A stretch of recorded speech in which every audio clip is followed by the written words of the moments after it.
What's going on, folks? My name's Josh, you can call me Anoriand, and today I'm coming at you with an early review of Dragon Quest I and II HD by Square Enix. I've been super excited to dig into this one since earlier this year, and I'm so happy to be able to share my thoughts on it with you. As per usual, let's start with the disclosures. Thank you so much to the wonderful team at Square Enix who did provide me with an early review code in order to be able to play and review the game for you, but nothing else was provided and all thoughts were my own. All the footage you see is for the Switch 2 version of the game, and all my thoughts will reflect that version. With that being said, thanks so much for being here, and let's set off on this adventure. The Dragon Quest series starts with the original Dragon Quest and, of course, its sequel, Dragon Quest II, originally releasing in 1986 in Japan for Dragon Quest I and 1987 in Japan for Dragon Quest II. These games are classic and iconic, some of the first pillars of the RPG genre, and so when we got Dragon Quest III HD, there was a question as to whether anything else would be remade in the series, so it is good to see we got these in that style as well. The HD-2D style of Team Asano has kind of been perfected here as far as the formula goes, and I think we're going to get into a lot of reasons why it perfectly fits these games. Now, these two games are technically the sequels to Dragon Quest III in terms of chronology. Obviously, 1 and 2 came first, but the first 3 games all form a trilogy, with 3 being the first chronologically, followed by 1 and ending with 2. I will, however, say you do not need to have played 3 in order to play these 2, so you can play them in any order. I did just want to have that preset as far as a baseline before we get into the review. The big question is it worth playing these 2, especially given how old the source material is? Well, I'm quite happy with the results, but let me break it all down for you. The plots are fairly simplistic, although very, very good overall in terms of the updates. Dragon Quest I follows you as the descendant of Erdrick, who is the main character essentially that you play as in Dragon Quest III. You, as the descendant of Erdrick, need to defeat the Dragon Lord, and so you go off on a quest in order to rescue Princess Gwaelin, get the Sphere of Light, and otherwise save the realm from the Dragon Lord. In Dragon Quest II, you play as the Prince of Maidenhall, as well as his 2 cousins, the Prince of Canuck and the Princess of Moonbrook, and the 3 of you together, all further descendants of Erdrick, go off and save the land from the High Priest Hargon. In both of these games, the base storyline framing is fairly standard, to be honest. Here's the hero, here's the threat, go save the world. But they have added so very much to the actual story and events as you play these games compared to the original.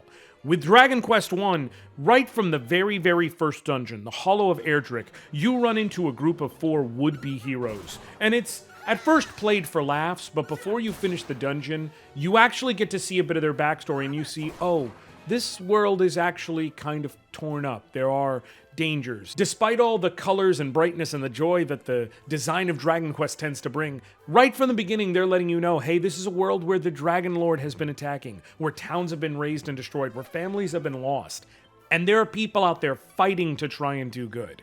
And I think that's a really, really strong point to these games. Despite how simplistic they could be, not only did Square add to the story to make it so much further fleshed out, but they were willing to be bittersweet. They were willing to be sad. They were willing to give you heartbreaking moments early on and throughout, so that your victory means something on the other side of things. It truly, truly matters. I'm not going to spoil anywhere close to anything, because I think that the real reason to play these games is, in fact, the story. The mechanics are very fun, but if it was just about mechanics, you could go play Dragon Quest III right now, and you could have the customizable party and all of that, which you don't get here. But the story in these games makes it worth it. It makes the trilogy so much better that these were put up to the level they were. I can tell you now, before getting into things about the mechanics, the graphics, anything else, when doing this review, I honestly thought, okay, I'm going to spend a certain amount of time playing Dragon Quest I, and then Dragon Quest II and go from there. Because I knew 2 would be the better game. I cannot stress enough, I got to the point where I couldn't show you footage anymore for Dragon Quest I, and just kept playing. Like, I'm allowed to share my thoughts, I just can't tell you anything about it, but I just kept playing. I kept playing until I beat it. I was so invested in these new additions, in the story, in the world. Like, I'm breaking from my usual format because I just need to express that. I literally was having a conversation and saying, hey, I need to go and get footage for 2. And then I just kept playing 1. Like, I just kept playing it because I had to see what came next. I had to see the changes. I had to see what new things were added, what secrets were added, what bosses, whatever.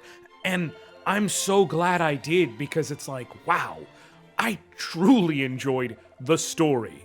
And I just need to emphasize how much, like, 2, I never had to worry. There was so much more to work with from the beginning that they would be good. But even Dragon Quest I, one of the most simple and basic and Spartan RPGs of all time, they really went out of their way with this one. The mechanics are fairly simple. If you've ever played a Dragon Quest game, you know what to expect. If you played Dragon Quest III HD, you know exactly what to expect, other than the customizable party. In Dragon Quest I, you have just the one main character as the descendant of Erdrick, who you name and play accordingly. In Dragon Quest II, you have the Prince of Maidenhall, who is a combat specialist using purely blades, the Prince of Canic, who is a sort of a paladin or like fighter mage type class, and the Princess of Moonbrook, who is purely a mage. Each one having their own specialties manages to play into it. With Dragon Quest I and II, you will be able to find scrolls and things like that that can teach you various skills and abilities. In Dragon Quest I, obviously they all just go onto your main character. In number 2, while they don't necessarily all get learned by everyone, sometimes they can only be learned by one character, sometimes they can be learned by multiple characters, and you have to make a decision on who gets to learn this particular spell or an ability. As well, the characters will have different things they can equip and so on. Dragon Quest I is definitely more limited by having just the single character, though I don't think it's an impediment that doesn't get worked over. In fact, I eventually really enjoyed having to figure out some of the puzzles that some bosses could be with the abilities and spells I had available to me, as well as the various equipment and different options. But the nature of the game means because you only have one character, your action economy is tilted in favor of the enemy, especially when they get multiple attacks. And so you have to be able to learn how to beat and overcome that in ways that go beyond just grinding and increasing your level, though that is obviously a tool in the arsenal. With Dragon Quest II having multiple characters, now the action economy tilts back into your favor, or at least to a more even state, so now the characters can balance out each other and you can make more appropriate decisions. Along the way, you have the various go to shops, get better gear, find gear out in the world, get keys so you can unlock new doors or chests or any other such thing, and so on and so forth. It is fairly standard, but it's well done, and it's ground that has been tread well enough that they have mastered the formula. Dragon Quest has been around forever for a reason. It's JRPG comfort food, and at the end of the day, I truly think that 1 and 2 really exemplify the comfort food of it all. They feel good to play. They feel enjoyable. I'm never going to say that they are the greatest games ever made, but they are superb games, 100% worth the time, and I could totally see myself replaying either one of them because I had a good time. Especially because the first game, about 20 hours of a journey. The second one, definitely longer, but absolutely worth going back to, especially when you count some of the different variable options you can do. To say nothing of the different difficulty settings and the like, which obviously further adds to the replayability as you challenge yourself or make things easier.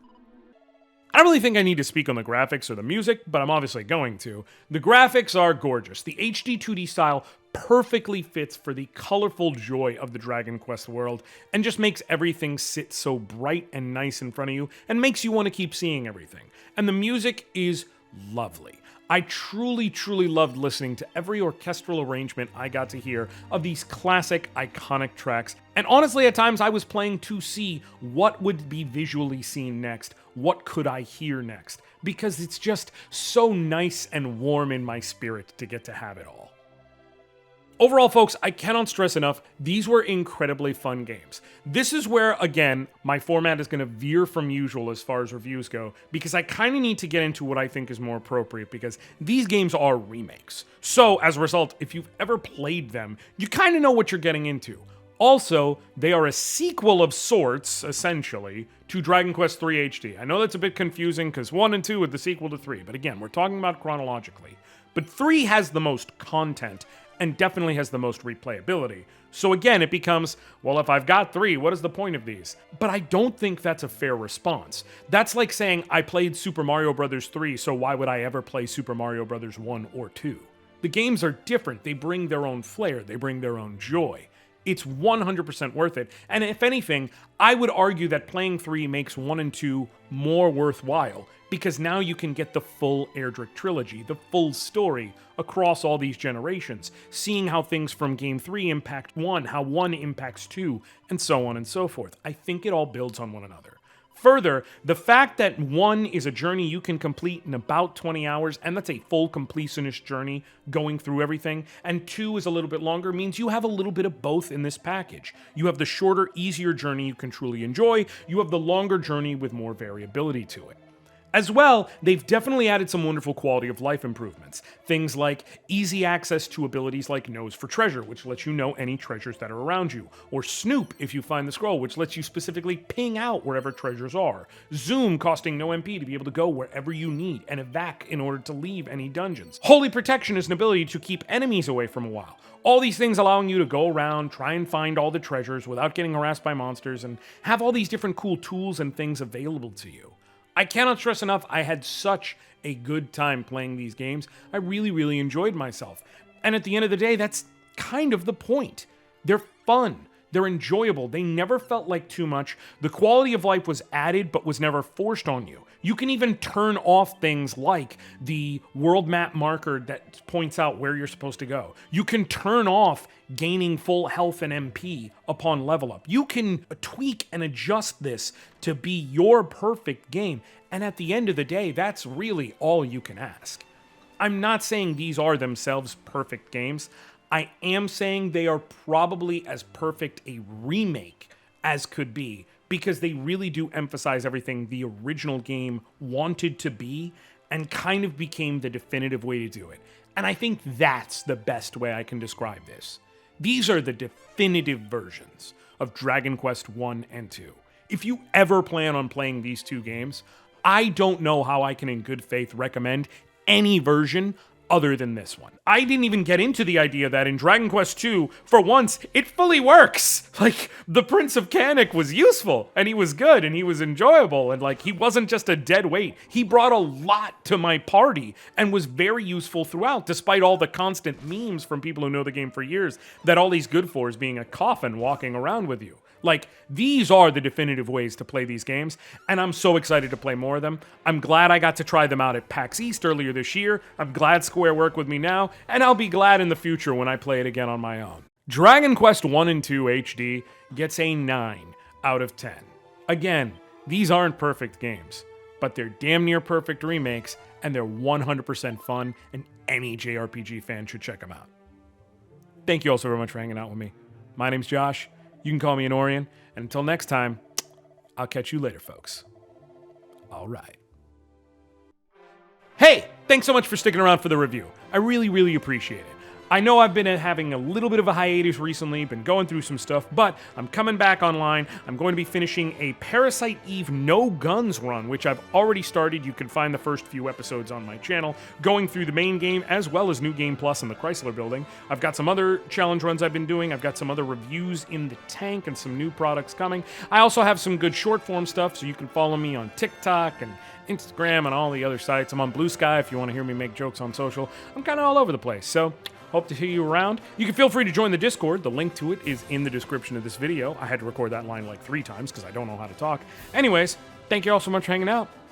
I guess I'll catch you I already said catch you later. I don't know how to end these things, man. So just, later.